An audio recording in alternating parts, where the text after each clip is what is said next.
Oi, Carol, bom dia a você, a todos que nos acompanham. Carol, aqui o comentário sobre esses arquivos de Epstein é que o difícil é encontrar algum poderoso ali que circulou nesse meio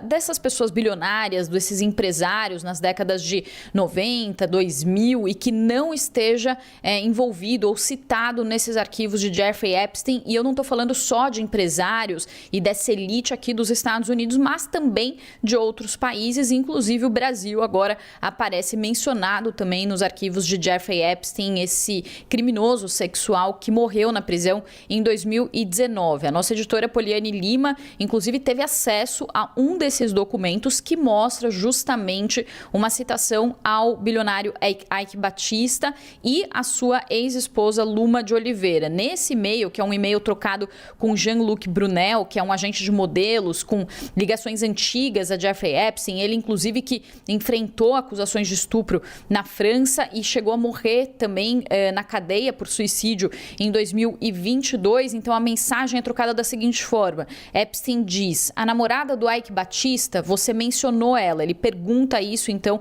a esse empresário francês. E aí ele responde: eu mencionei a Luma de Oliveira, ela era ou é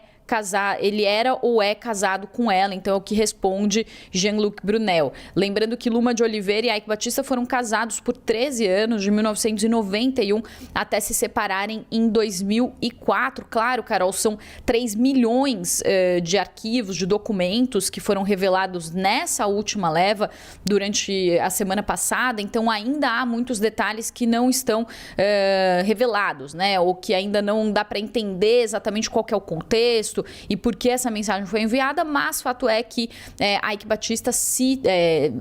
Jeffrey Epstein cita Ike Batista e faz essa pergunta, então, em relação a Luma de Oliveira. Para trazer algum contexto a mais, esse agente francês de modelos, o Jean-Luc Brunel, ele foi associado a Jeffrey Epstein e ele foi encontrado morto na sua cela de prisão em Paris, em fevereiro de 2022, e segundo o Ministério Público francês, ele foi achado sozinho, enforcado com lençóis, e as autoridades abriram uma investigação, mas sem comentar inicialmente se houve suicídio. Ele tinha sido preso em dezembro de 2020, suspeito de envolvimento em crimes como estupro, agressão sexual, tráfico humano e exploração de menores, e ele já tinha inclusive processado Jeffrey Epstein, alegando que ele tinha perdido toda a sua fortuna por causa das ligações com o financista. Portanto, uma morte também que lembra muito, Carol, a morte de Jeffrey Epstein, que também morreu na prisão em 2019 e em condições ali que depois foram muito questionadas, levantaram muitas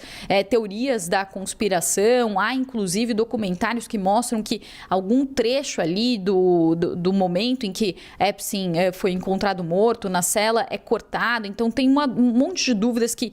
rondam a morte de Jeffrey Epstein. Agora, falando sobre esses arquivos recentes que foram divulgados, né, Carol? Ontem mesmo o nosso editor Diego Pavão estava falando, por exemplo, sobre como o assunto chegou até mesmo na Noruega. Então ele estava contando que um dos diplomatas mais conhecidos da Noruega e ex-subsecretário-geral da ONU também foi envolvido nesses arquivos de Epstein, só para a gente trazer também a dimensão de como esses arquivos estão envolvendo, inclusive, figuras notáveis de outros países. E há uma crítica também sobre esses documentos que foram revelados, porque uma parte desses documentos é omitida, tem alguns trechos que não são revelados e, segundo o Departamento de Justiça americano, isso acontece por causa da relação de privilégio entre os clientes, os advogados, as vítimas. Só que há uma crítica muito forte por parte de opositores do governo Trump de que as partes que são omitidas ou não citadas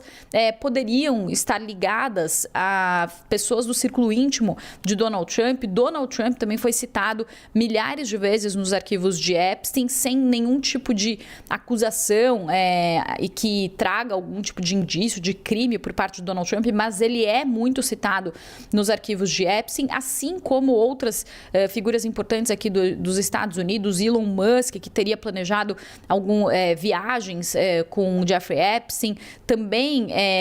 a realeza britânica, o príncipe Andrew, ex-príncipe Andrew, também foi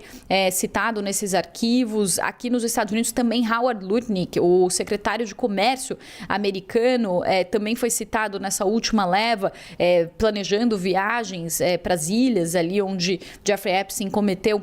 uma parte dos seus crimes. Então, de fato, é um arquivo que traz ali muitas implicações e que